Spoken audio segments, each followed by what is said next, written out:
So, ito lang lahat yung napanalunan natin, folks. Okay. Ito lang lahat yung napanalunan natin, folks, doon sa dayo. So, talo pa rin kung tutuusin.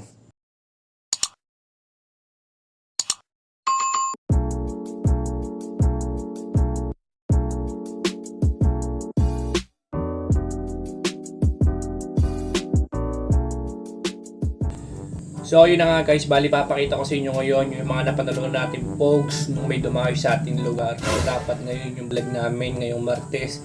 So syempre dahil nag-uulan pa rin, hindi tayo makapaglaro ng folks sa labas. And then may nag-comment din sa isang vlog natin na gaano daw karami yung folks na napanalunan natin. So ngayon ay ipapakita natin kung gaano ba karami napanalunan natin folks.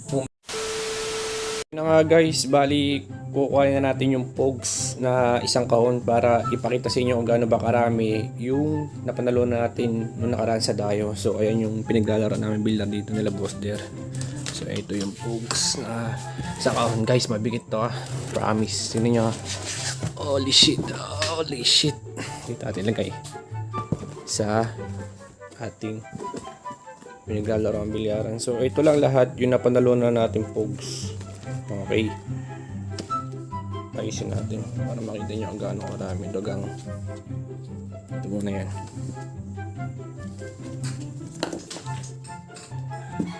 Ayusin natin ito mamaya. Ito pa.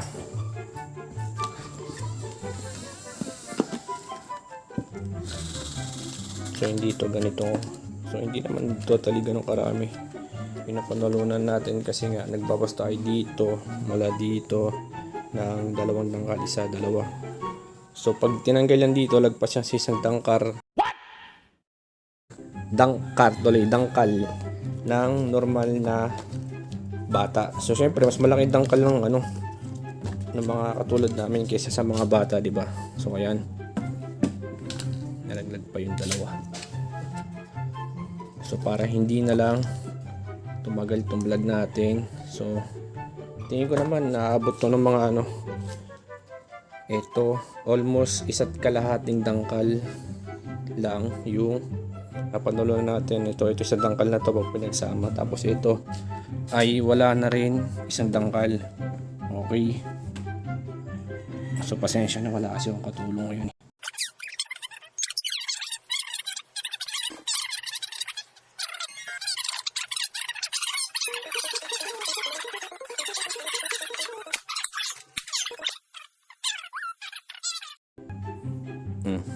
Ito lang lahat yung napanalo natin pogs doon sa dayo. So talo pa rin kung tutuusin. Okay, kasi nga di ba nakipag-trade tayo ng dalawang dangkal na pogs sa Saranggola. Tapos ito lang yung napanalunan natin. So dapat maging apat na dangkal to para masabi natin na ito yung panalo plus yung dalawang dangkal na tinrade natin doon sa Saranggola, di ba? So sa nag-comment nito, thank you. Okay, doon sa mga around Cavite na pwede namin bigyan, comment down below. And then kung hindi kayo taga Cavite, super duper pasensya na po kasi hindi namin kayo mapupuntahan kasi hindi po kami big time para makapagbigay kayo makapunta sa lugar po ninyo. Meanwhile, so ito na yung mga nagpa-shoutout sa ating vlog. Shoutout sa inyong lahat at maraming salamat sa suporta nyo.